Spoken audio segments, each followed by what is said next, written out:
কোরবানির ঈদকে সামনে রেখে কুড়িগ্রামে জমে উঠেছে পশুর হাট। জেলার হাটগুলোতে পশুর ব্যাপক সরবরাহ থাকলেও চড়া দামের গোখাদ্যের কারণে গরু বিক্রি করে মূলধন উঠছে না বলে অভিযোগ খামারিদের।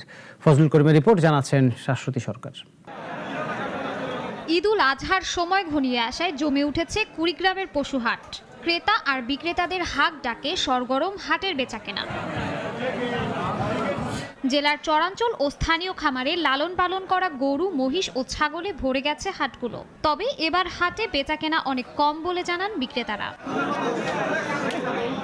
সীমান্তের অন্যতম বড় হাট ভুরুঙ্গামারি, তবে বাইরের ক্রেতা কম থাকায় গরুর চাহিদা কম। গরু বিক্রি করে মূলধন উঠছে না বলে অভিযোগ খামারি এবং স্থানীয় পাইকারদের। হাটের পরিস্থিতি ভালো না। আমি একটা গরু নিয়ে আসছি 1,06,000 কিনে, দামে কয় না। 2 আগে যে দাম দেখছি আজকে আর তার সাথে নরমাল। গরুর দাম খুব কম দেখা যায়। যে গরু বিক্রি করবো 1,20,25, এটা এখন 1,00,000 হয়েছে। আর বাইরে থেকে পাড়ি টাড়ি আলি বেচা কিনে হবে, বাইরের কোনো পাড়ি নাই। ক্রেতাদের রয়েছে মিশ্র প্রতিক্রিয়া। অনেকে বলছেন দাম গতবারের চেয়ে একটু বেশি, আবার কেউ বলছেন সাধ্যের মধ্যেই রয়েছে দাম। হাটে নিরাপত্তা জোরদারে নিজস্ব কর্মী সহ পুলিশের বিশেষ টহল রয়েছে বলে জানান ইজারাদাররা। অতিবৃষ্টি হওয়ার কারণে দূর দূরান্তের লোক এখনো আসে নাই।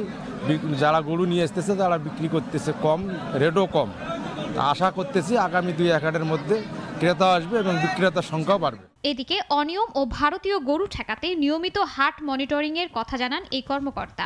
আমাদের দেশে যে গরু রয়েছে এটিতে এই কুরবানি চাপিয়েছে, আর আমরা প্রতিটি হাটে আমরা আমাদের টিম সহ আমরা মনিটরিং করছি, যাতে করে এখানে কোনো অসুস্থ গরু বা অন্য কোনো পথে গরু না আসে, সেটি আমরা প্রশাসনের সহায়তায় সার্বক্ষণিকভাবে মনিটরিং করে যাচ্ছি। জেলায় এবার চাহিদার চেয়ে 50,000-এর বেশি কোরবানির পশু প্রস্তুত করা হয়েছে। শাশ্বতী সরকার, নাগরিক।